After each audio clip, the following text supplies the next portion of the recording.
Start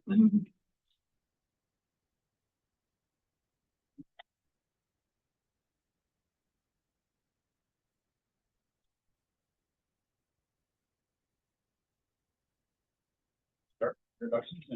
Okay. Good morning. I'm Chris Oliver. I'm the Executive Director of the Albany Pine Bush Preserve Commission. Online, we have Jessica Ati-Mahar representing the Nature Conservancy and Andrew Curry representing the town of Colony. In person with us, we have Sean Reynolds, our board chair, representing DEC, Pat Curran, County, Casey Boldsworth, Parks, Mark Alexander, citizen member, Brad Glass in person from the city of Albany, Brad, Nancy Pearson, citizen member, and Supervisor Barber, the town of Albany. Okay. I believe we will have John Rust may come in on the phone. He said he may, if he can. And Stephanie Woodard, our new citizen member, she will join after a brief meeting this morning, so she will be here. There's Jess. Good morning. Okay.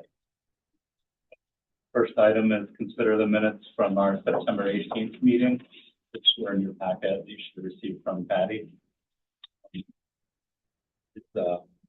Everybody's had a chance to review. Are there any revisions? We have a motion to accept the minutes from the September meeting. I'll make the motion. Second. All in favor? Aye. Do we have any comments from the public this morning? Bob, do you want to report anything to the friends? I guess I'll just mention that our Take to Ride program serves over 700 students this year. That's great. Okay. Thanks, Bob. Sure. Thanks to the friend. Okay, reports, commission chair. I really don't have anything to report this month. Just want to wish everybody happy holiday season and a good new year. Okay. Board member reports. Any board members have anything to talk about? Steve Park. I just want to thank Tyler and his team and everybody who's involved with Big Bend. Really successful year. Really excited about it. Got around 100 acres burned overall. One spot got burned twice, so I think we did count that right. Pretty excited about it. Much more than we thought. When I talked to Neil originally, we were like, well, maybe start with like 50-ish or so. So really excited about that. They're in the progress of mowing another 100+ acres now for next year. So we're excited about that. Charlie came up a couple days ago for an annual sort of after action meeting with DEC Rangers. And we talked a lot about things we can improve, things went well, things that we can try to look forward to in the future. So we're all really excited about continuing that program. So thank you again for all the work for Pine Bush and help us work. Really excited about that and the ability to help y'all more in the future as we get ourselves geared up. Excited about all that partnership. Thank you very much. Happy to help. Nancy, did you have something? Yes. Oh, yes. I just wanted to say, I hope you look at all the photos because the staff has done another great job of including the public and getting them to, provide all these photos for us, and the whole effort is a lot, and I appreciated it, and it always is wonderful to see, and I want to give the staff credit for all they did. They had a great reception for everyone, and I think everyone is a win-win. So that's all. So just look at them all. They're really, and the winners are obviously over, but they're all good. Thanks. Any other board member report? Director? Sure. I can, I'll make sure that I point out, please look at the update. I think I said at the last staff meeting, I'm not going to go through or highlight those because I feel if I do that, I'm going to leave somebody out. That's not fair. The staff put a lot of time into that. So each department has updates per quarter. Patty rolls those up. She puts in the publisher and makes it look attractive. That's why you see that look that way in the board packet. So please go through that. Just to follow up on Nancy's point, Pine Bush Perspectives is what we call this. This is the 12th annual one that we did. We had 3 new judges this year. We had John Bulmer, who's a professional photographer. We had Allison with the Friends Group, and we had Sandra Dollars, who's the director of the William Chamber. participated, was the staff that were involved. So thanks for that as well. See, what else did we have for special events? We had the 3rd annual Barron's Birding Blitz, which is always a tongue twister. There's another subsection of staff that puts that on. Science and other team members do that. So thanks for that. We had 60 plus, I think, participants. That was on September 20th, if I'm correct. Smoky Bear Day, our annual Smoky Bear Day, that was the 4th of October. That's usually a good day, brings out a lot of people, depending on the weather. This year was good, so we had about 275 people. So thanks for everybody who participated in that. That's a joint project with, of course, Smoky and the Forest Rangers. So the Forest Ranger accompanies Smoky to deliver their message about good fire, which includes prescribed fire. So we had our fire staff here with equipment, so that was a good day. And what else do we have? Night at the Discovery Center, our annual event. That's the 13th, Friday the 13th. Good luck day right there. Friday the 13th, February. That's an evening event. That's at 4:30 to 7:30. It's kind of a rolling thing where people drop in and go through go through a number of activities and then leave. So it's not one big chunk, hopefully, because parking lot will handle that. We have live wildlife again. We have Mike Clough with his live wildlife, and that's always a big draw, and that'll be rolling. And then I just wanted to welcome 2 new staff. I want to welcome Bodie Reynolds. Bodie's our new preserve steward. Bodie started in his official full-time regular capacity yesterday. Bodie's been a seasonal with us this year. Last year, Bodie's experienced in stewardship. Good things since that was his job now. Going from prescribed fire. He was involved in fire here last year, this year, and he did some work in the Southeast with Asia Conservancy. Emily Nelson, I see Emily back there. Emily's our seasonal naturalist. Emily started with us in September, correct? I think early September. So I just want to point those folks out, and I'll stop with that.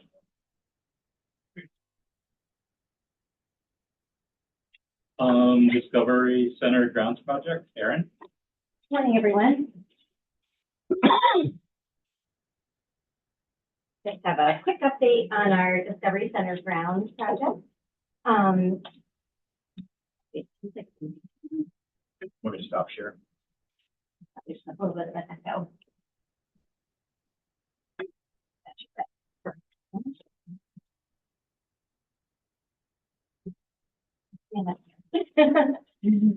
So as you know, we've been working with New York State OGS and Collier's Engineering and Design on getting the Discovery Center Grounds Improvement Project started up again. So we've been meeting bi-weekly status update meetings with Collier's and OGS and some consultants that are involved. And right now we're basically doing existing conditions findings. So if you notice on your way in, you may have seen some machinery out in the parking lot, doing some boring. That's a geotechnical investigation that's happening right now. But basically what's been happening since mid-November is we're documenting existing conditions that started with a topographic survey with Colliers. Other subconsultants have been doing site visits, checking out existing conditions. That will result in an existing conditions findings report that should be done by the end of 2025. And the next step will be working on a recommended scope of work in starting up in January of 2026. Sounds good. Does anybody have any questions? I am just going to stay here for a second and bring Neil's presentation up. That's not on mute, like picking it up. I knew for years that I can hear it go on. Technical report. Yes, while Aaron's bringing that up, just a quick shout out to the department for your help with we did a number of 3 public bird banding demonstrations this fall. And department, Mike and his staff from the region, as well as a couple of biologists from Central Office helped us. I think that a huge success. Much more successful than I anticipated. Every day we had 60 to 100 people visiting the banding station, right, through getting the release birds. Heard a lot of great things from staff about that. Great opportunity. Could have done it without. Yeah. Thanks, Sean. As far as the technical committee, there is a report number 70 in your packet. And I'm not going to go through the whole thing, but I did want to highlight a couple of projects, active projects currently in the study area. There are, 8 of them, and there are 2 in particular circled there, one up in the town of Colony and one in Gilliland. So I'm going to start with the Colony project, which you heard about several times, including at the September meeting. The only update we have with the Elisha Solar project is that the town of Colony has accepted their draft environmental impact statement. The public hearing closed, and public comment was accepted through December 16th. They have significantly downsized the project from its original scope. And currently the applicants are meeting with DEC on their Part 182 permit application related to potential for impacts on threatened and endangered species. What was the reason for downgrading it? I think they just figured out the economics of it, as well as some concern about the largest public concern has been visual impact. Ultimately, the project is going to end up being a net conservation benefit in all likelihood for Carners and Elfins, and potentially a positive impact on the preserved vision as well. But the devil's in the detail. But I think all of that is why they have downsized the project. But it is still very much an active application, both for the department and the county. The other project is a new project, or I should say it's a renovation of an old project. So if you remember the Pine Bush Senior Living Planned Urban Development that was approved in 2017 through local law number 7 in the town of Gilliland in full protection area 3, right down the street here on Route 155. The vision map is up in the corner there. The red X shows where the project is. The applicant then for Pine Bush Senior Living has since decided I don't think they received the funding they were looking for, so they have moved on. There is a new proposal for this site, another planned urban development, another PUD, largely within the existing footprint. So the key elements here is in full protection area 3, the 50.9 acre parcel. The footprint of the development that they're proposing is about 9 acres. It includes 2 5-story 30,800 square foot buildings, totaling 240 apartment units, a certain percentage of which will be units for workforce housing. And it includes, much like the old Pine Bush Senior Living project, it includes a proposal for a 39.9 acre donation to the town of Gilliland for future inclusion and dedication in the preserve. All of that being said, I literally just finished the draft letter on this. The technical committee reviewed this with the applicant at our last meeting in December 2nd. So that letter will be coming out before I leave tomorrow. Bottom line is it's a new project in a full protection area. So despite the fact that there was a project that was previously approved in the town of Gilliland, the whole thing is new. It's new to the town. It's new to us, and we're reviewing it and commenting on it as if it's any other project proposed within an area that's recommended for full protection. In particular, in this case, it backs right up to the preserve, to existing preserve. So it's got high value for restorable pitch pine scrub oak barrens, linkage, buffer. There were hits through the environmental mapper for rare and endangered species. There's a stream through the property, wetlands on the back. So this project will likely take some time to get through the review process. And last, but certainly not least, and I'm actually going to read what I wrote so I don't leave anything out. Huge thank you to the town of Gilliland for their comprehensive plan update. On November 18th, the town of Gilliland adopted a comprehensive plan update. The commission staff, the technical committee, thank the supervisor, the town board, the planning board, town planner, Mr. Kowalczyk, the Conservation Advisory Council, the Comprehensive Plan Update Committee, and the many, many community members who spoke on behalf of the Pine Bush throughout the process of updating the comprehensive plan. Of particular note, for the preserve, the comprehensive plan includes an extensive new section describing the Albany Pine Bush, the Albany Pine Bush Preserve, and the commission's work, as well as a specific recommendation E11, if you're interested, that the town board adopt a local law codifying the land use referral and project review process used by the planning board. The town's efforts exemplify how a proactive, non-confrontational approach to balancing well-planned economic development with intelligent conservation planning can benefit the future of the pine bush, the globally rare biodiversity it supports, and the quality of life for everybody that lives, works, and plays in the town of Gilderley.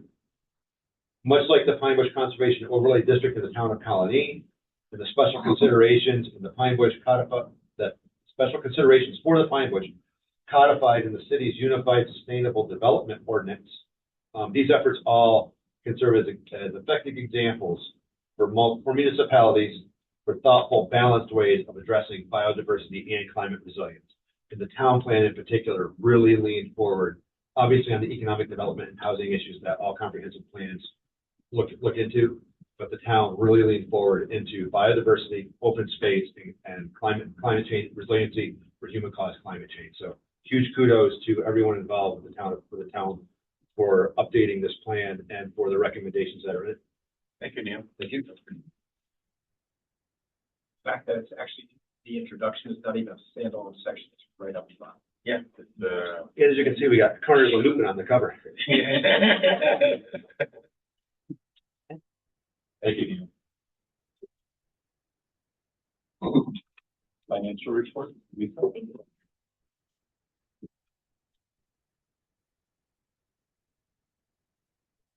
Everybody, happy holidays, everybody. Our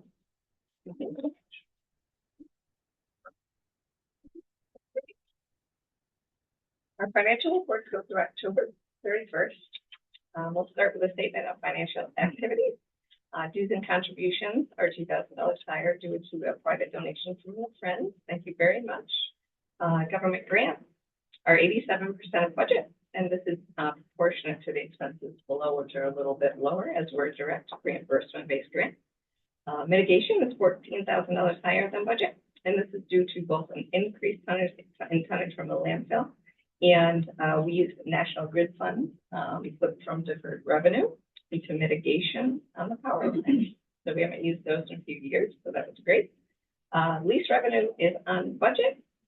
Other revenue is $16,000 higher than budget. This is due to interest for the bank being $7,400 and an $8,000 gain on a track vehicle, a very old one that we sold at an auction.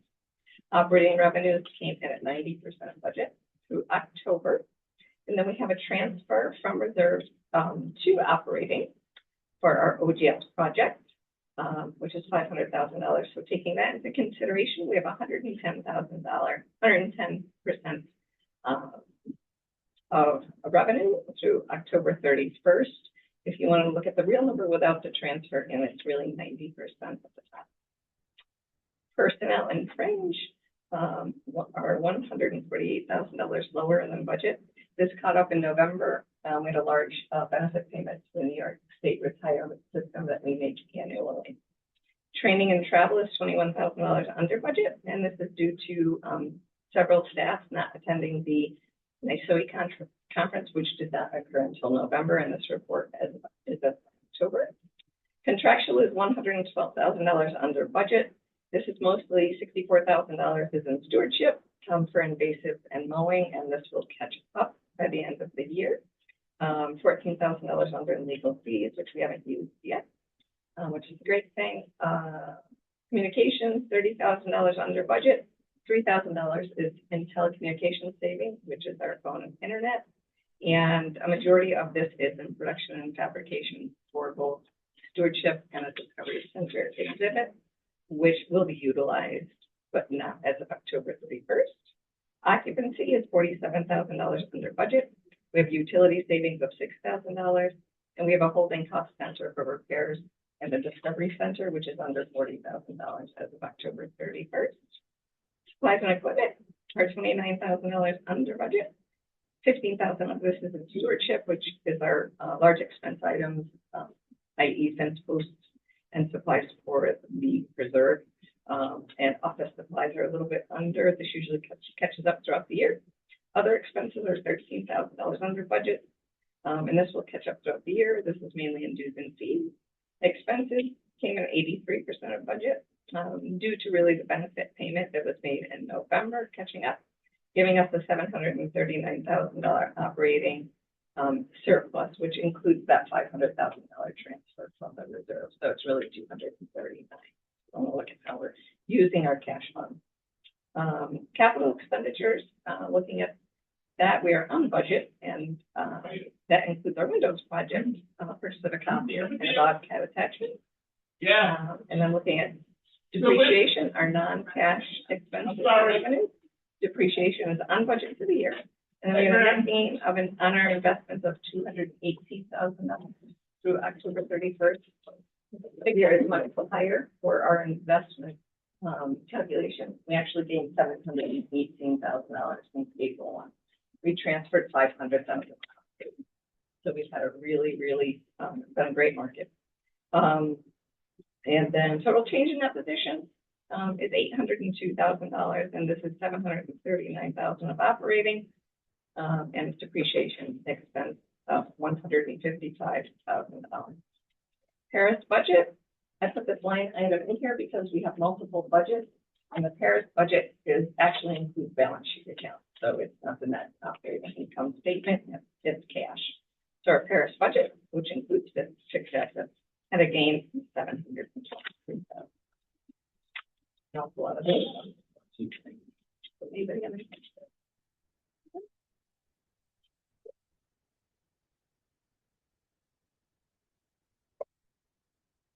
Okay, next report. Our assets, we had a cash increase of $628,000 over last year. We just received advance in October of $775,000, which is equals 1/4 of our APF money of $3.1 million. Grants receivable increased $75,000 through October due to the funds being owed. Accounts receivable increased slightly, and this is money owed from mitigation a little bit more than last year. Lease receivable stayed the same. Inventory remained the same. Prepaid expenses are zero. We will see this line item change in March 31st, as we book prepaid expenses for next year that we pay in this fiscal year. Investments had a net gain of $218,000. Again, really, we gained $718,000, but we transferred $500,000 to reserve. Land remained the same. Capital assets decreased $75,000 due to purchases of $80,000 and depreciation expense of $135,000, giving us an increase in total net assets of $774,000 due to mainly an increase in cash and investments. Onto liabilities, accounts payable decreased $12,000 due to accrued expenses being paid. Deferred revenue increased $5,000 due to prepayment of PNC. They prepay their lease. New York State pension liability remained the same. Lease liability decreased $22,000 over last year. This is due to a request of prepayment from TNC last fiscal year into this fiscal year. OPEB liability remained the same, and total liability decreased $28,000 due to accrued expenses being paid and the adjustment of lease liability from last fiscal year to this fiscal year. Capital assets decreased $75,000 as above. We have purchases of $80,000 and depreciation expense of $155,000. Reserved assets, the endowment remained the same. And then this line item is new this year. Reserved assets for our OGS escrow account has a balance of $485,000, and this is the balance of the $500,000 transferred minus what's been utilized by OGS as of October 31st. Unreserved assets increased $393,000 and an increase of total net assets of $802,000, reflected in our operating gain of $739,000, $118,000 net gain on investment, and a depreciation of $100,000.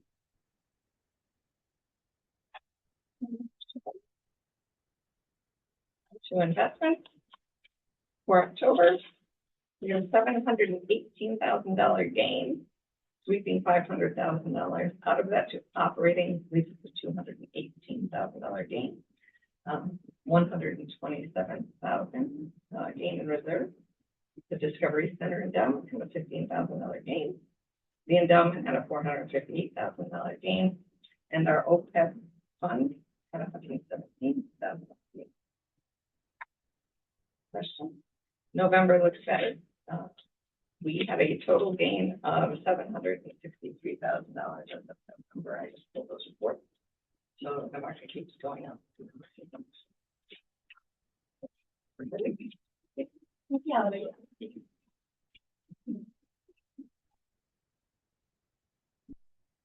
Next, our action item. That's the action item. Sure. Let's see, the first one, so in December, I think, as we know, we have now been, we are required to pass budgets. Our annual budget has to be passed in December, but so it has to be passed by the end of the calendar year for a fiscal year that starts in April, which is always an interesting challenge. We have an annual plan that backs into that. This annual plan is the plan basically that you see annually. But it's the plan that we use to back into the EPF appropriation that we get from the state. So there aren't a lot of changes year over year. But based on our request a number of years ago, there's a red line version, and it's broken into categories by departments. So you can go through that. I'm sure you went through that before the meeting. So there's minor changes, nothing specific. There's still language here about the grounds project. Nothing new because we are still in the program phase, which is kind of reviewing the concept design. And outside of that, nothing is specifically different. Any questions or comments before? Yeah, I had a few questions. I was just curious, not questioning, but curious. Saw that the acreage potential for fire went up 50 acres. I was curious, is that based on percentage or you know, I mean, I'm glad you guys are able to potentially burn more, but just curious how that number changed.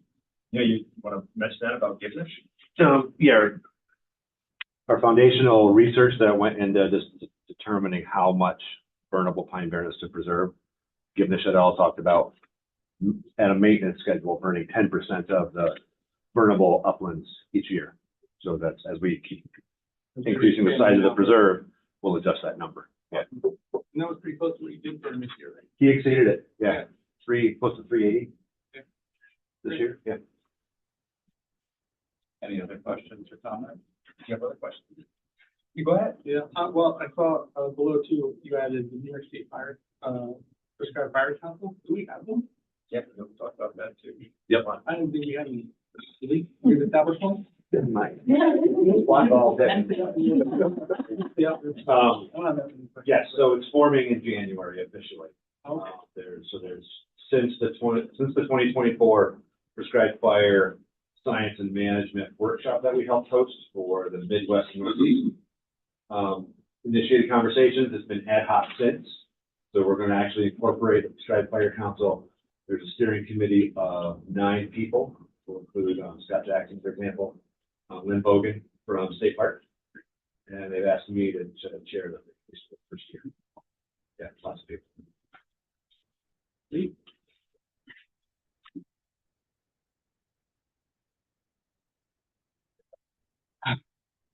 Sure. That's what it's for. On the conservation side, I just saw that hydrology monitoring was removed. We feel good about the hydrology that we learned everything to do. I was curious about.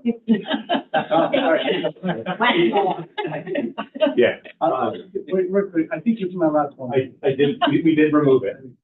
The hydrology monitoring. We've established automated data loggers in several of the wells across the preserve that we can check periodically, but don't need to do it as often.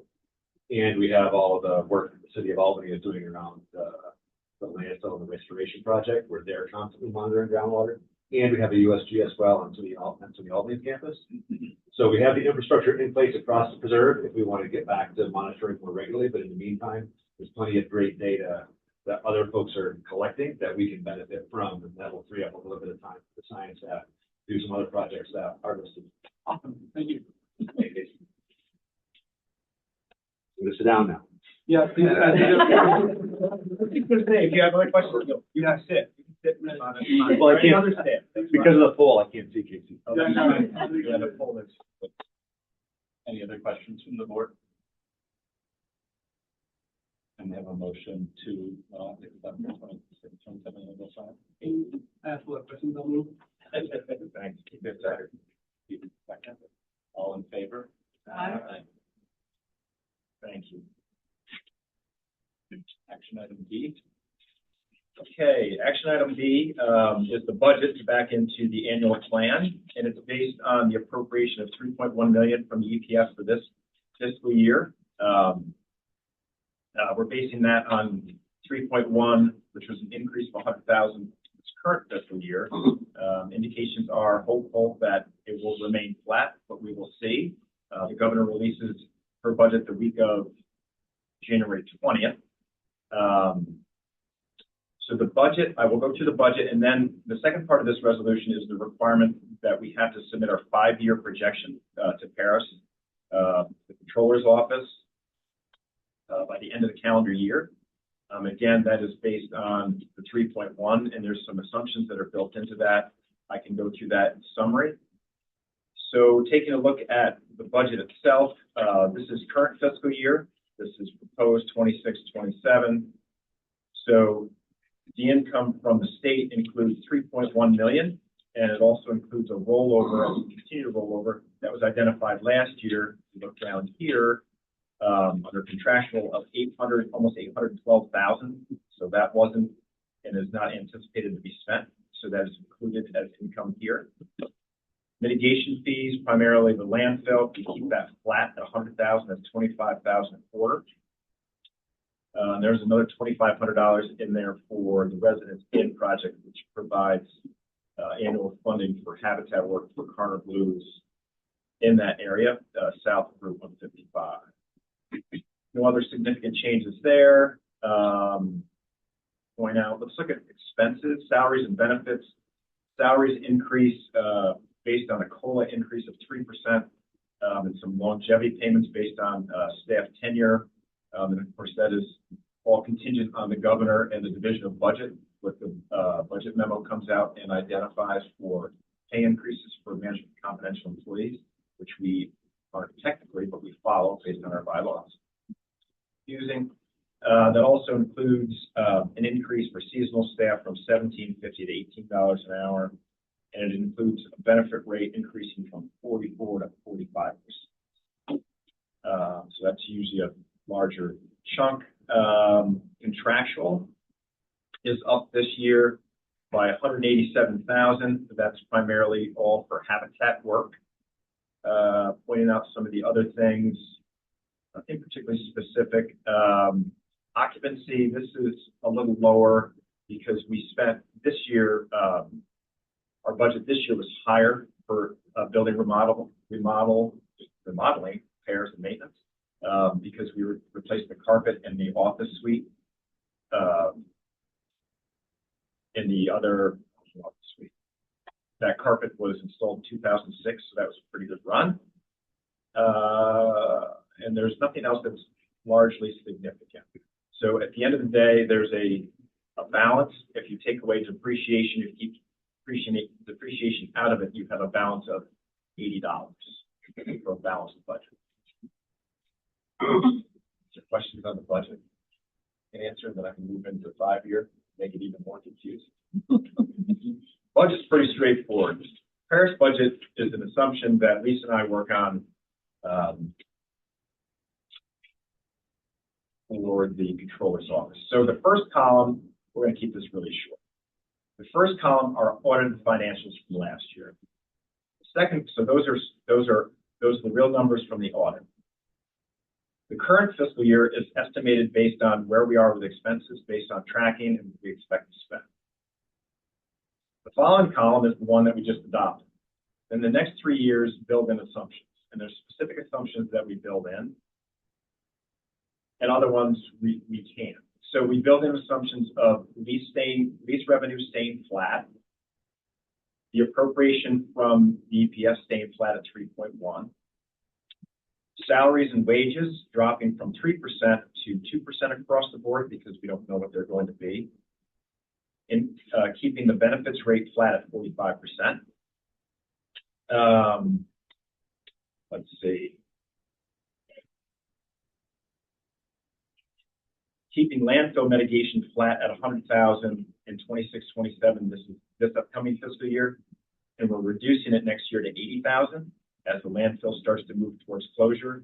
This is just a guess, and then removing it completely in the last 2 years in that budget.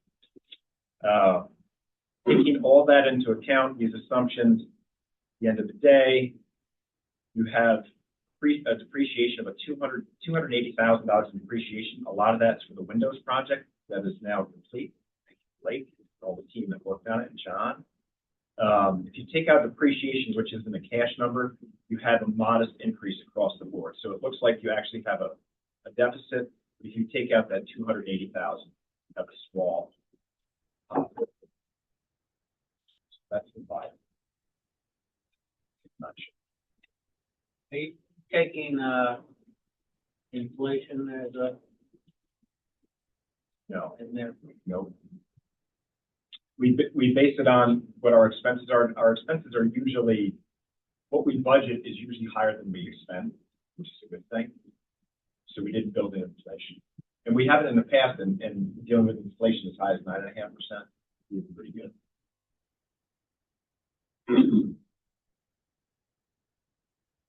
Any questions or comments from the board? We have a motion to adopt this resolution. Brad? Second. All in favor? Aye. Aye. Thank you. Jessica? I was voting yes. Oh, thank you. Not a question, just a vote of positive, thank you. Okay, this we do also annually based on a resolution that was passed when we adopted OPEB, the other post-employees benefits. You saw the investment summary from Lisa. That account has been doing well. We transfer an amount annually, and the board makes that decision based on a recommendation from the audit committee of either 3, 4, or 5% of the 3-year average of the endowment. So in your packet, Lisa broke those down for us. We discussed this in the audit committee last week. So you can see the balance, the 3-year balances, the total, and then the average is about 3.9 million. What 543% would equate to and what that transfer would be. Our treasurer isn't here. We do have a member of the audit committee here. And we actually have the chair of the governance committee who was part of the audit committee. So the recommendation based on the market, and it's continuing to do well, is to transfer 5%, which is about 194,000. Last year, the average was a little higher. We transferred about 195,000. Again, that was 5%. Any questions or comments on that? We have a motion to adopt. I'll make a motion. Second. Second. All in favor? Aye. Aye, thank you. Okay, final one is purchasing and procurement guidelines. We do this on an annual basis.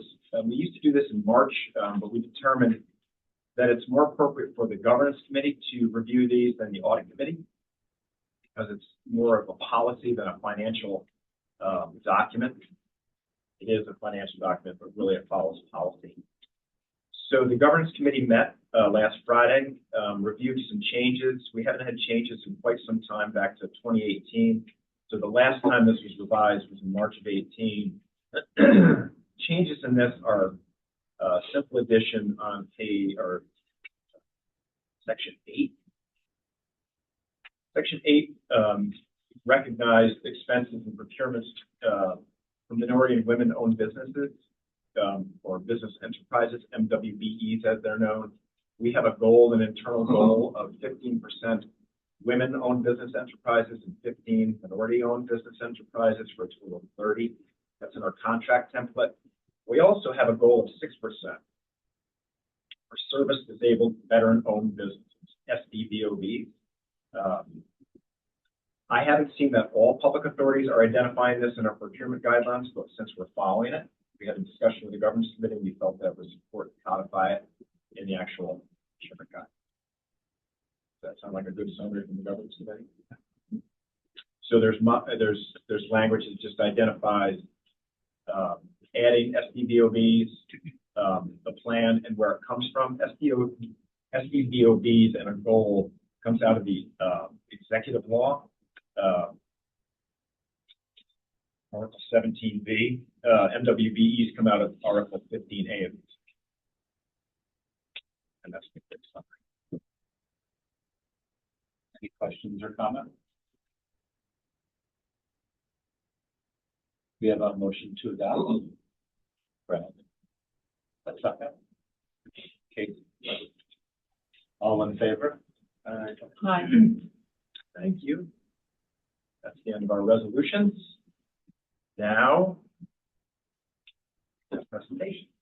We have a presentation on archaeological research in the preserves from Dr. Bradley Woodward from the University of Albany. Yep.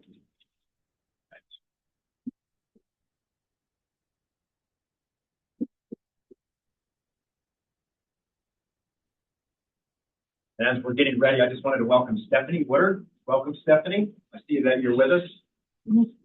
How are you? Good.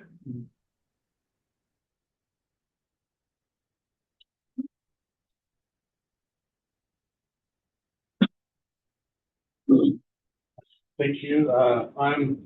I know some of you already, this is a sequel, sometimes the sequel isn't as good as the original, but hopefully will be. The third is the trilogy with the. Yeah. But I have it back next year, but not expect much. Thanks again for having us, and thanks for letting us do this work. It's actually been really beneficial. I think not only for our knowledge of the pine bush, but for our students. And we have plans, which we'll finish with, in terms of where we think it's going, and hopefully where y'all can find us or find it support to keep us doing it. We're planning to do this again this next summer. So if I can speak, I'll try to do that.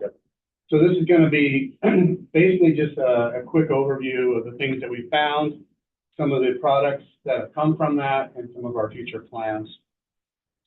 And so I want to orient you first and jump in wherever you want. This is where we've been working, the Helm site as well as the Wand site. And I'll talk a little bit about that too. But we've been focusing mostly on the Helm site. Oops. That's pretty done. I always do this on screen.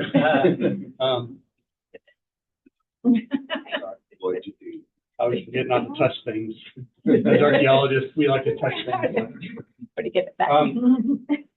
Anyway, what we're looking at is, just to orient you, we're here. It's over here on this part of the pine bush to give you some idea. It's right near a trail. It used to see a lot of biking and things in there that affected the sites. I think we haven't seen as much damage of that as in the past.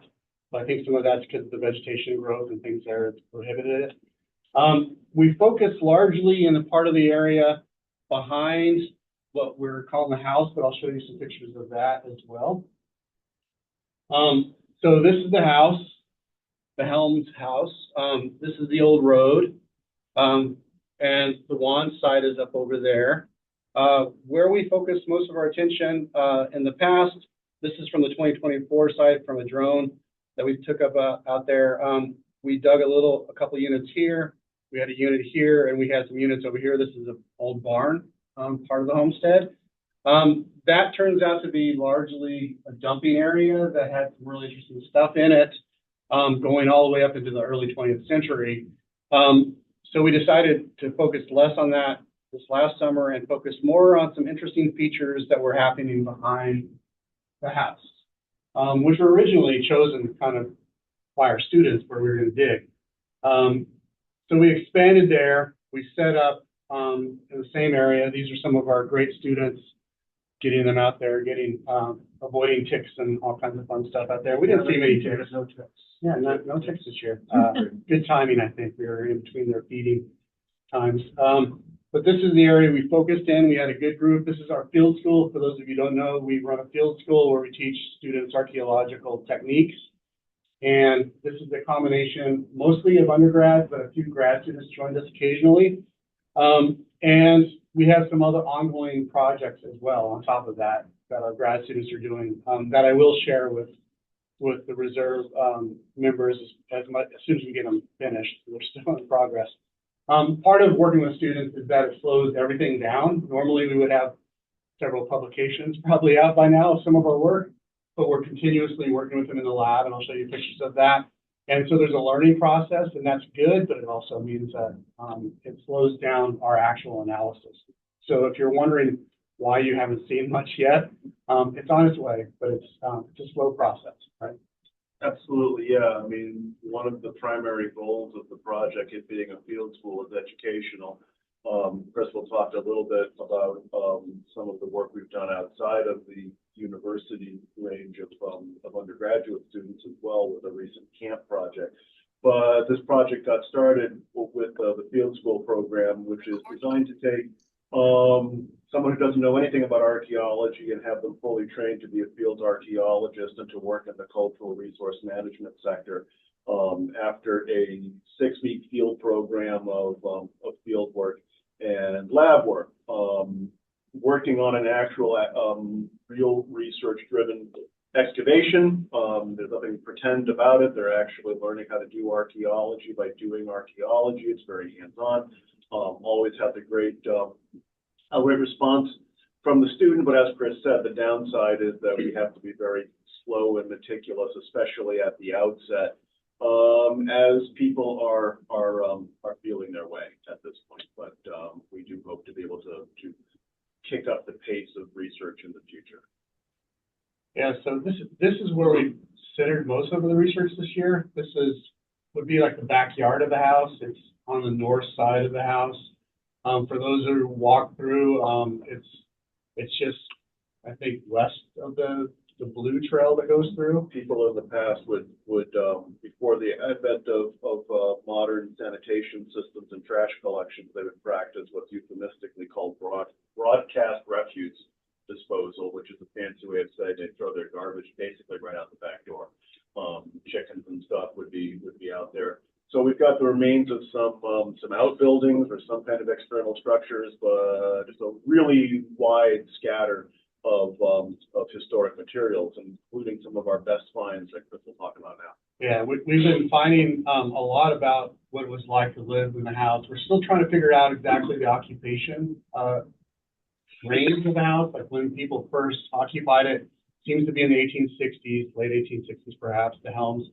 And then we don't know exactly when it was abandoned. The barn, like I mentioned, was probably still used by later people as basically a dumping area where people were bringing stuff from other places and dumping into this barn area. I think one quick comment on the timing. One of the things that really makes this project particularly interesting from an archaeological perspective is that the road that cut through the pine bush, through the property, going from modern 155, moving eastwards and then cutting south to join up to modern 20.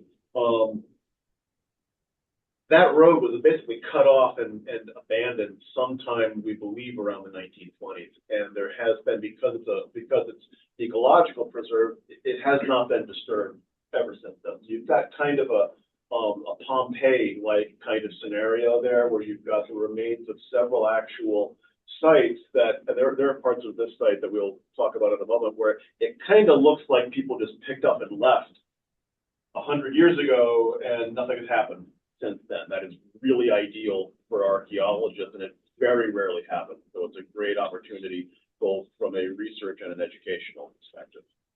Yeah, so we'll talk a little bit about some of the finds to show you some of the interesting things that we're still trying to figure out. There seems to be a lot of interesting bottles and aspects that are associated with medicinal purposes. This is one of the most interesting ones. It's actually kickapoo medicinal. It's made with basically this, I don't know if you can see it, there's actually the head of a Native American. Kickapoo is a tribe, not from this area, but so it's a medicinal, all-encompassing remedy. So, it was made in, it says Binghamton, New York on one side of it. Maybe that's just where it's produced and bottled. But oftentimes, one of the things we've learned is tying the effects of your medicine to some native remedy was a popular way to sell it as this kind of cure-all. So this one was actually found, that's how it was found. One of our students uncovered it. As you can see, it's broken in the lab. That student put things back together. We're going to have a little display somewhere. We'll probably do something in the department, but we want to talk to y'all about maybe trying to put some of this stuff on display here sometime in the future too, as we get it better known. So this is one of the more interesting. This dates to the late 19th century, as far as we can tell so far. We're still getting some of these dates, and that just means it's the earliest time. It doesn't necessarily mean that's when things were abandoned. We're still figuring that out. We did find some earlier stuff, and I know you guys have found some other recent stuff relating to the indigenous occupation of pine bush. Now, we have a good relationship with the Stockbridge, Montee, Mohican, and the Mohawk people, and part of what we negotiated with them is because they didn't really want us to, without more collaboration, which I'll talk to you about in a minute, they wanted us to more focus on the European aspects of it, American aspects of it, and non-indigenous. So we had an agreement with them that if we found anything indigenous, we would immediately contact them. We would halt what we were doing. They would tell us how they wanted us to proceed. So we found several things. This is part of a core, a scraper. We found a nice late archaic point. Right. Lamoka, yeah, that's about 5,000 years old. So middle archaic. And every time we would stop and we would contact them, and we think this is all actually things that the original settlers, the Helm family, found, because they were basically in a context. They weren't in a 5,000-year-old context. They were mixed in with the trash from more recent stuff. So they weren't in the original context. And so they said, continue digging. And then we actually, what happened with these is they wanted us to rebury them out of it. So they allowed us to photograph them, measure them, take everything that we needed to learn from them. And then we had a place that we reburied them in the ground that we have recorded in case anything happens there in the future. So it's part of our ongoing, we're developing some methodologies with Indigenous people. We're writing a grant with them as well to continue research here that will involve the pine bush as much as you will allow us to do that. And also that will hopefully will engage some of the scientists you have here on staff as well. But we have this very long history, and as we know, there's probably at least a 10,000-year-old occupation of this pine bush, which is really an interest of ours, but because of our relationship, we're taking it slow, so it will probably be a future research project. So this is actually what Sean was talking about. We're finding outbuildings out behind. We're not sure exactly the nature of this building yet, but there's some kind of significant investment in the architecture back there. We can see part of the wall, and it seems to curve towards the west there. And then we've kind of contacted another perhaps wall where the student is sitting over there. So there seems to be something going on, perhaps post-occupation, but there's also contemporaneous with the occupation. So part of our future research is to find out what this building is actually, what its purpose is. If it's just some kind of outbuilding, there's some burned areas. There's definitely a nice foundational aspects of it. And there's differences between, because we expanded beyond this. So we have the other side of the wall as well. So there's differences in the artifact distribution on each side of the wall that might give us some clues to that in the future. And that's part of our ongoing analysis in the lab. But you can see it's very nicely defined structure both ways. It's better. I mean, one of the beautiful things about working in the pine bush is when you find rocks, you know they're probably not natural. They didn't get there on their own. So it automatically gives us some sense that people are interacting with this landscape in a way. And so we're just recording this as we go along. We're taking photographs of everything, part of the process. But we're also finding some really interesting things out about the people, not only their medicinal practices, but also some other hygienic things. This is one of the coolest finds we had. This is one of my PhD students, Emma. She found this. Does anybody recognize what this might be? This is the quiz portion of it. They're missing the key part because Not a pencil. it's broken. There would have been a piece at the, just get away. What's that at the end? No, It's close. it is kind of brushed though, like a toothbrush. Uh-huh. Yeah, so we actually have the other portion of it where you can see the bristles are missing, but you can see all the places where the bristles, it's kind of rounded off. It's made out of bone, like a bone tooth. It's really Those were pretty fascinating. One of the cool things is you can kind of see there's like a little inscribed marking on it, the maker's mark, and it's called the magician. For some reason, it magically cleans your teeth. You can actually see it says the magician here, and it has the maker's mark again. It's like in late 19th century. We can track all of that. I mean, we haven't actually nailed that down yet, but maker's marks on ceramics and then occasionally on other artifacts. All of those are date diagnostic, so we can tie all of that down, and our long-term project is to collect all of the dating information and really tie down the chronology of the site, but that requires a lot of lab time and a lot of time looking through catalogs to find all of But it. we do have a bunch of students that are really We do, invested in yeah. this project, yeah, so I'll show you some pictures of their happy faces. Soon. So we're also finding some leisurely activities. We have several pipe bowls and pipes that we find. Those are also things that we can sometimes get good dates from. So they give us some ideas, but they were out there, they weren't suffering out in the pine bush, they were having a good time. And we have one student that's looking at ornamentation and fashion. We found lots of buttons and pins and this is a woman's footwear, but it's made out of lead. We're not sure exactly what it is, if it's part of a toy or some other It's a dress-up toy, Yeah. it's like they make, like they have, I had these of wood where you would put little puzzles together of a shape. This is lead because it was the 1800s and everything was lead, but to like put together an outfit, and we know that there was, they had a girl.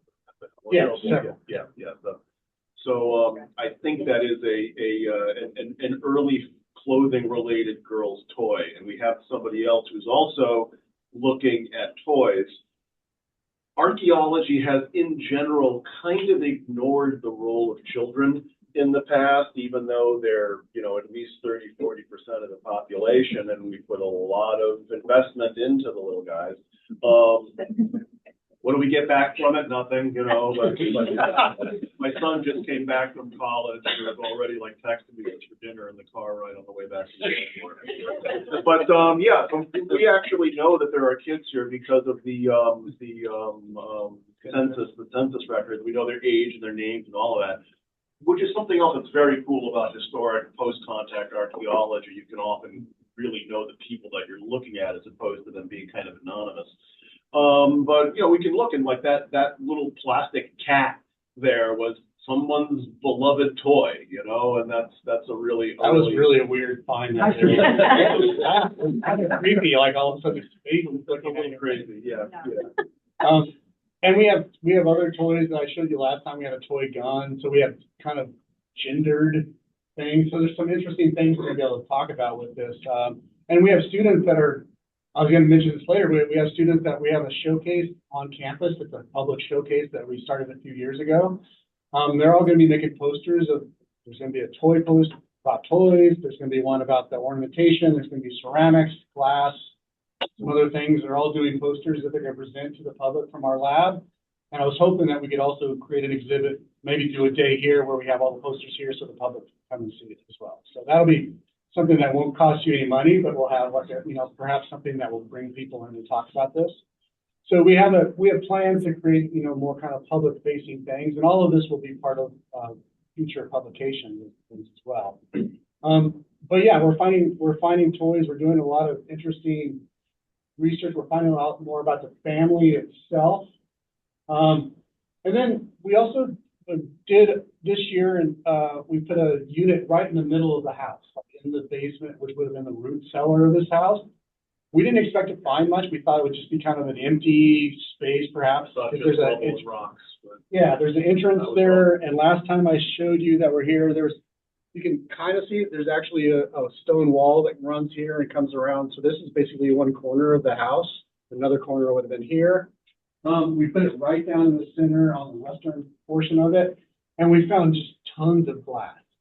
And all the glass seems to be like condiments. They really like their condiments and bottling things. We have some high-end stuff. We can get clear dates on this, late 1800s. We have pickles, we have ketchup, we have mustard. They were enjoying themselves. They weren't just having, fun. They weren't eating their food plain. And That's what I meant when I said it looked like somebody just walked away. It looks like there was a shelf yeah, in the basement with all of their, if you've ever been in an old house, there's that shelf in the basement that's got all the old dusty cans on it, and you don't want to open, right? And it looked like one of those just was abandoned and then just collapsed. it was there's actually pieces of wood Yeah. too. In the unit here, you can actually see wood that was preserved there. So it seems like they see that. It seems like they just collapsed, and all these bottles just basically in place, they collapsed. So we have this really interesting record. So we're going to probably expand there a little bit and learn more about sort of culinary practices, because we often think of food as just almost, as archaeologists, we often think of it as subsistence, like you're just living and eating. But here we have like culinary practices and choices, and so there's a lot more we can get out of the lives of these people in this place. And we're going to be able to compare this to the people living across the road, which are a very different kind of group, which I'll talk about in a minute. So we're getting more about their lives. One of the coolest finds, we have a really good way to date part of the site, because we found this really actually quite valuable penny, 1877 Indian head penny. It's very collectible. It's not in the best condition, but it's not in bad condition. And by the way, all of this will come back here. It's all of yours, it's not ours. But it was an interesting find. Now again, 1877 doesn't mean that just means the earliest it could be. So it was there at least 1877, but we have stuff a little bit predates that, so we know it's a little bit before that. So this is a continuation of the site. But it's always good when you actually find a date on something. That makes our jobs a lot easier than you have to look it up. Now, just a brief aside, I mentioned her last time. This is my master's student who still needs to do another draft of her master's. She's finished. Her master's focused on the 2024 deposits from the site. So she just looked at the glass. She's from Corning, so she's glass is in her blood. Hopefully not literally. But she wrote her master's, this incredible piece of work about the history of glass in the region. And what she learned from the glass was not just about, okay, here's this bottle and it comes from this time and it had this in it. What these things can tell us and what archaeologists can tell us generally is so much more about the economics, but also the social conditions, the larger cultural context. So what she learned, because she looked at the barn stuff as well as stuff from behind the house that we had. So we have medicinal bottles, we have a history of prohibition out there, which I know some of you know, there's probably were some rum runners going through the pine bush. We have this, old whiskey bottles from Canada, pieces of those. We have soda bottles. We have all this history, and she found this. She created this really amazing product of her work that she's applying for PhD schools, not ours, unfortunately, to go elsewhere to continue the study. But she's figured out a lot about through glass, people's interaction with Albany and the pine bush and the surrounding community and how it changed over time, including stories about the women, the children, as well as, like I said, the libations they had out there too. So when she's finished with that, I'll share it with you too, so you'll have a record of that. But she did an amazing piece of work. So I just wanted this mostly just to talk about my great student, but also that there's some interesting stuff coming out of this that I think this will easily get published as well. So we'll have a publication too. Now, as Sean mentioned, and maybe you can talk more about this, we also hosted a summer camp for middle school and high school students. So this was a program that was put together by the College of Arts and Sciences Dean's Office. The college is the unit that houses the anthropology department, where they put out a call for summer camps for interested high school students. And there were, I believe, 4 or 5 that ended up actually running. I actually put my bid in for an archaeology camp immediately, because I thought that would be a pretty good sell. We had how many students? 20-ish. Yeah. The 2 of us, luckily we both have dad powers, but we also had 2 very able, a graduate student and an undergraduate who were helping with crowd control. Other programs they had, where there was one for gaming and one for photography and one for, I forget what the other one was, doesn't matter. But archaeology was the biggest one at that point, that I was trying to we beat out the computer gaming club, which I thought was pretty huge, right? Now, some of these students were just there because their parents wanted. There was a lot. That was about half. That's fine. We could work. And even then, we flipped some of them. We flipped them.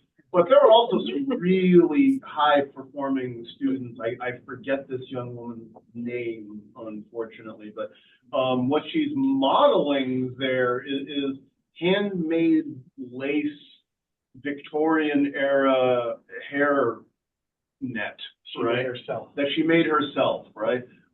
There were other people. I mean, there were a bunch of folks like this whole kind of crowd, kind of working in the background, were really highly engaged.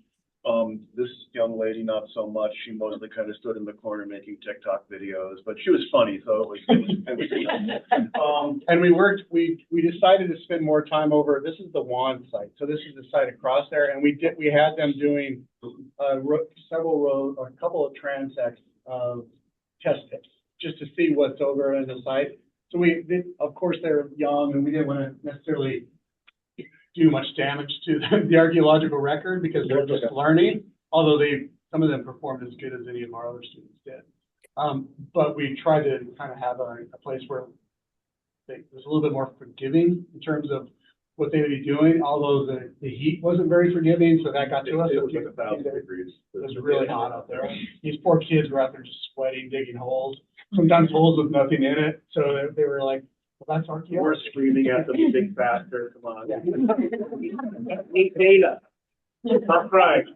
But some of them, I saw them saying, some of them were just troopers and they did so great. And the problem with it is that we might not be able to do it again because we couldn't drive them over here. They had to be dropped off. The school won't let us drive children anywhere because they're afraid we'll immediately crash into a car and kill everybody. So the logistics were challenging. We may go for a more lab-based program next year. We will see. Yeah.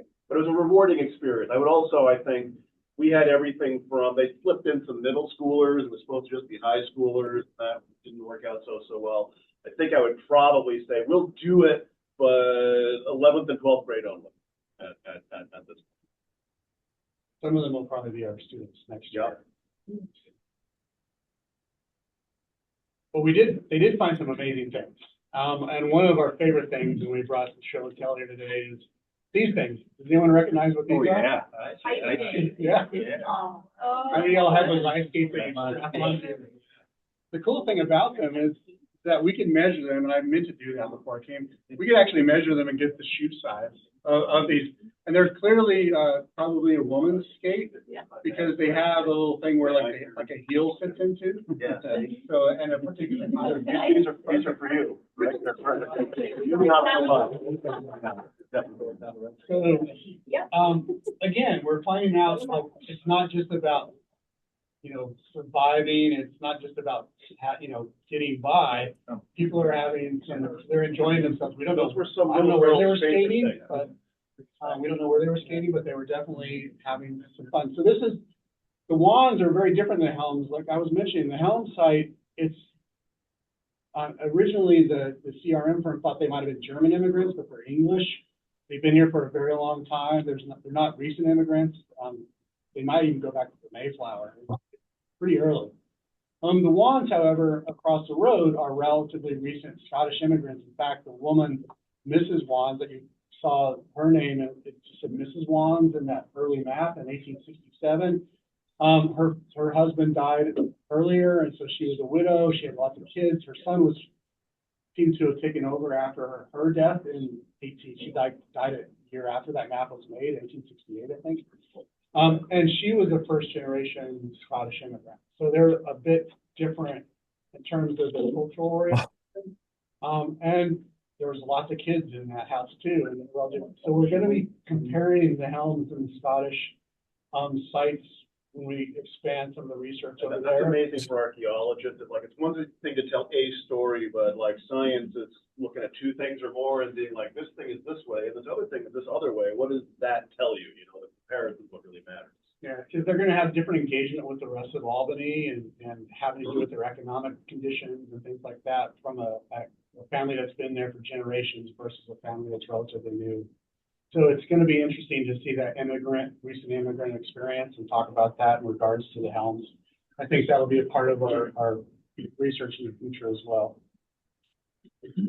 But like I said, most of the work, and what most people don't understand about archaeology, because Indiana Jones, is that most of the work is, yeah, he would never. The punching Nazis part was great, but everything else is a terrible methodology.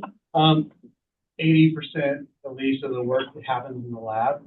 So every Friday, Sean and I host in our lab, and some of you have been by to see our lab, and anybody's welcome to ever come by. We were working, but Friday afternoons from 1 to 4-ish, we have anywhere from 7 to 12 students that just volunteer their time to come in and work on it. And they're all working on different projects and posters, mostly having to do with the Helm site, some of it with my research up in Newfoundland, but you can see it's getting kind of crowded in our lab. We're meeting with the dean's office to try to get more space that we can dedicate to the pine bush research so it can be its own place, so we don't have to keep bringing it out and putting it back in and figure those kinds of things out. But it is a big focus of the future of what we want to do. And hopefully with your support, we can continue to do, because a lot of students, I think, are really hungry for doing this kind of research locally.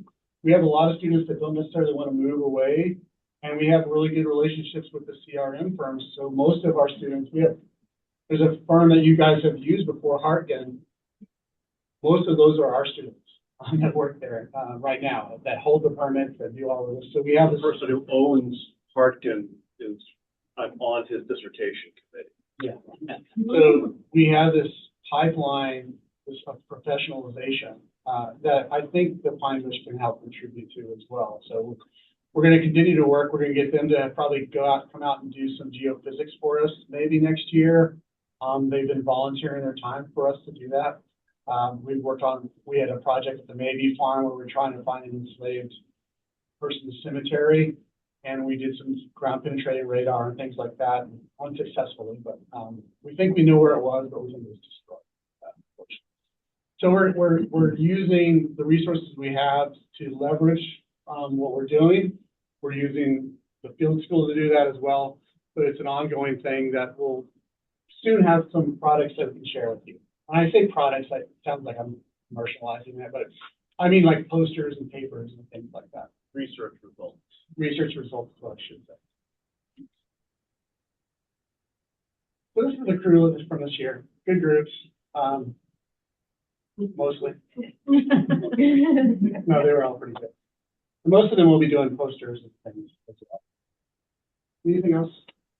No, not really. I mean, I can't thank the board and the Pine Bush Preserve enough for providing this opportunity. This is not the project that either Chris and I envisioned when we first approached y'all about working in the Pine Bush, but it has been a journey for us and a learning experience, not just for us, but a lot of those students as well.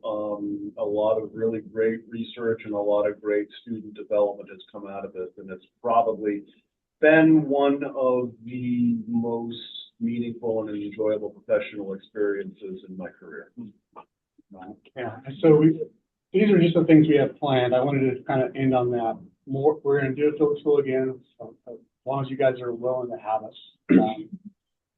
Maybe student camps. Some of the things we're going to try to figure out, expansion. I do have a grant that's currently in Mohican hands right now. They're looking at it to see if they want to add things to it. We're developing some methods to do that work. That will be an NSF grant. All the grant ecosystem right now is not that great because of current administration. And I just submitted a grant to the Spencer Foundation, which is a non-federal private educational focused foundation. We have a connection with a lot of the kids in that camp came from the Tech Valley High School, which is right across the road from the university over in the nanotech campus. And we've been doing talks and reaching out to them as well. So I put together a grant to basically take a sample of 10th and 11th grade high school students in a camp and engage them on historic archaeology at the Helm and at the Wand site and track their test scores and questionnaires about engagement with and interest in historic research and local history before and after the engaged learning exercises doing archaeology. Basically seeing, does actually doing archaeology improve test results amongst interest in history amongst young people? So we'll know. I mean, it's the first time applying for everything. Anytime you apply for any grant, it's rolling the dice. But I got high hopes, and I'm going to keep up with that as well. Chris and I will. Yeah, so we're expanding to the other side. We're really interested in the tavern site. Talked to Aaron a little bit about this. So we might expand and have some other sites in the mix too. And we've been asked by the Mohicans, there was a site, y'all were talking about the landfill earlier, that is now going to be covered, I guess. We were going to work with Mohicans to try to mitigate that, but it seems like that's not going to happen. So we're trying to get them more and more involved. Like I said, we're going to start publishing. I really want to talk to y'all about creating a place where public can ask questions about the pine bush and the history of the pine bush that we can then take and incorporate into our questions. So basically they're community questions that we can answer. So we would like to have more of this kind of a critical examination of the pine bush that comes from the community. And that might also include getting some artifacts that we're not sure what they are and putting them out somewhere and having people from the community walk by. I mean, people who have different experiences, different ideas that might have something that we're missing. A lot of you guys recognize what those skates were right off the bat. Chris and I were kind of like, oh, what is this? Weird metal thing. It was weird the way you looked at it. It was also more corroded. So They've been processed. But like a father of one of the camp kids was visiting the site that day to see his kid. It was like, oh, those are skates. You know, so that's where the idea came from. Yeah. So I'd like to have lots more community. Which is something the university, shameless self-plug here, but the university does support public outreach and community-based learning. Both Chris and I were very happy to be the recipient of a College of Arts and Sciences Award for public outreach, in large part because of this work this year. I don't know, did y'all write letters? Yeah. Well, thank you. So, I mean, I will try to talk to you about putting some kind of, because we want more input from community. Last time we did that community talk too, as your science program, we connected Helm family members with each other. Yeah, like, that was cool. There's a lot of power to this. Like, there were people like, oh, I'm the Helm family, this is mine. And they both thought this was their ancestors. And it turns out it was kind of neither. But they were, but it was related, but they were related to each other. And so we connected families by doing this. And it's kind of like community archaeology doesn't always have to be like solving big problems. It can be about just trying to answer things and do stuff that supports. Small questions are still important questions. Yeah, and who knows what bigger things might come out of it. But I think it's kind of trying to create expectations that come from the community and that we can give back to the community is part of what we're trying to do in the future, including indigenous input as well. So I think that's everything that I can think of. Thank you. Questions? Yeah. Questions? First of all, thanks very much. I find all of this fascinating. I found it fascinating last year. I'm from the Indiana Jones generation, but more or less I geek out now on American Pickers.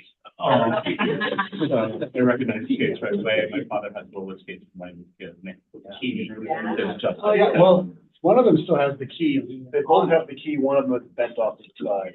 The key is not understanding the history of the toothbrush. Right. Any speculation or insight into what kind of bone may have been used? Oh, I mean, I'm going to guess cow, just because they had a lot of cows to process back in the day. So,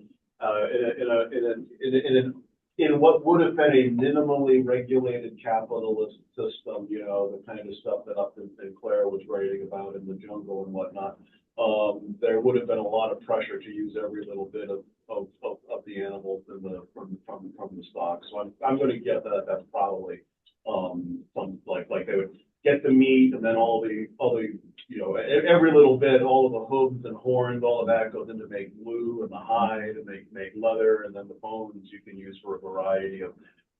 Basically, bone was a plastic medium that was the only, they didn't have. Ask an archaeologist about these. Yeah, they didn't have plastic yet, so they would use bone and glass for what we would use plastic today for. And it had to be large bones too. I mean, get you, not too nerdy, but it has to have thick enough cortical bone, the hard out exteriors, to get that kind of shape. So it would have to be a pretty large. Like a femur or something. Yeah, like probably that. some large, long bone. Yeah. We could probably get that if we had some DNA analysis. We could actually figure out exactly what, because we do have, one of the students is, and one of my grad students is helping with this. We're looking at, we do have a fair amount of bone. It seems like there's maybe some chicken, maybe some turkey, some deer, and there are cattle bones from the other part of the site, as well as some little rodents and stuff too. What kind of majors do your undergraduates have that are doing this? They're all anthropology majors. They're all anthropology. Well, they're mostly anthropology. I think there's a couple of history. Oh, yeah, well, we take it first. I mean, if you want to pony up the tuition for it, we'll take you to the field. We have like a minimum we have to hit, but we need at least 5 or 10 people before the class will go. Most of them are anthropology majors. Archaeology is a subfield of anthropology in the United States. It'd be more of a history program if you were over in Europe. But we publicize the program across the campus. We get a lot of, both Chris and I teach large classes that get a lot of non-majors taking the class for general education requirements in social sciences. We plug the program as well. You don't necessarily have to have a career in archaeology planned in order to benefit from the field school. It's just, it's a very intense, meaningful experience. Both Chris and I live to teach. And you work with students for like an hour at a time. Field school, 6 hours a day, 5 days a week. It's very intense. And I know couples who met, fell in love, got married, and now have kids that I'm training in my karate dojo, all from field school, or 20 years ago. So you make it in a head. Sometimes also teaches kids what they don't want to do. Yeah, there's a few who like they think they want to be an archaeologist until they're actually out there in the field getting dirty. And so it's a good way to learn. Maybe that's not. At that level, are you splitting up physical versus cultural? You mean like a subfield? Yeah. Yeah, there are 4 subfields in anthropology. Archaeology is, of course, the best and most interesting. There's cultural anthropology. We have some cultural students who are a little more interested that way. Chris and I both consider ourselves cultural anthropologists whose informants are dead, so we got to dig out their trash and see what they were about. I don't know that we get a lot of human biology people taking the program. They certainly would be welcome to. We have not found anything that was human remains yet. I did that because that's complicated and potentially problematic. But we do have people in those programs. If anybody wanted, it's certainly welcome. And then there's linguistics. Nobody knows what they do. So.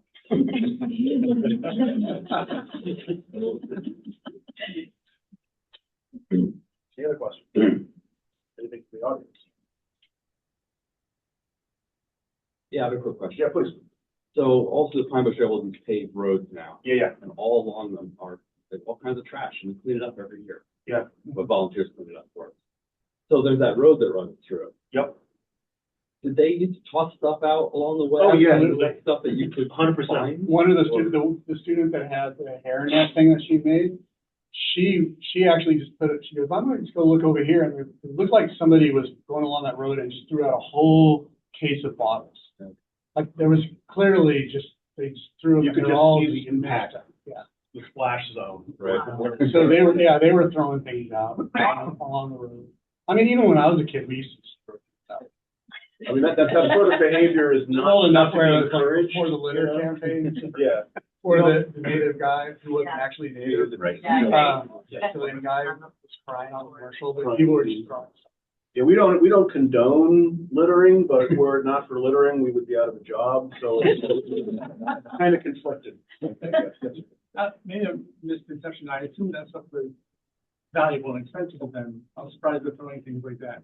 I mean, well, bottles are way more complicated than we realize. I mean, Yeah. I'll. One of the do that. interesting things that my master's student found out is that, we were able to track the transition from the time where people didn't buy the bottle, they bought the contents of the bottle. And then you would bring the bottle back and they would be refilled. And so, but then you can start to see things appear Back where when like the glass was bottle, still pretty rare and expensive. yeah. So you couldn't, the idea of disposable glass didn't exist yet. But then it changes. Yeah, this context was probably pretty late and looked from it, I mean, they looked. Yeah, the stuff that she was finding was probably right early 20th century. So it's after where glass becomes a lot less expensive and people are just buying it and consuming it. So one of the things she traced in glass work, which you don't think about, is the consumer patterns change as glass becomes more readily available and becomes more easily produced. And so there's lots of interesting aspects about just sort of the economics of the region. So a lot of things that would have been ceramic bottles early on, or handmade, hand-blown bottles, all of that gets replaced by mass-produced molded bottles around the turn of the century. And we're, you know, this is a post-Civil War through World War One, immediately post-World War One era occupation, we're thinking. And there's a lot of really interesting historic and cultural transitions that happened during that time period. And again, the undisturbed nature of the site means that we can really look for how material culture changes in relationship to both local issues, but also really big national and international economic patterns. Well, thank you all very much. Thank you. I'll let you know when the showcase is going, so if people want to come by and get a posters. It's in April.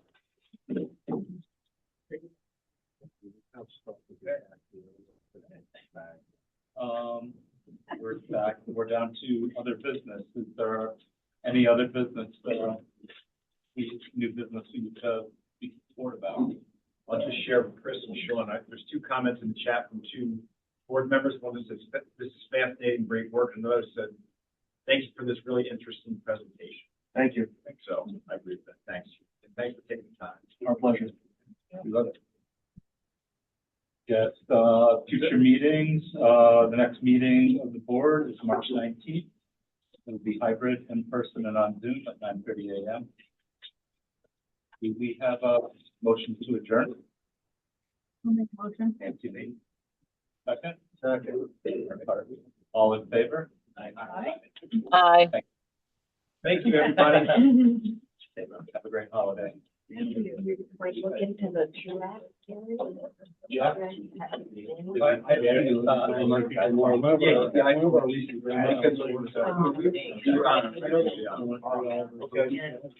Yeah.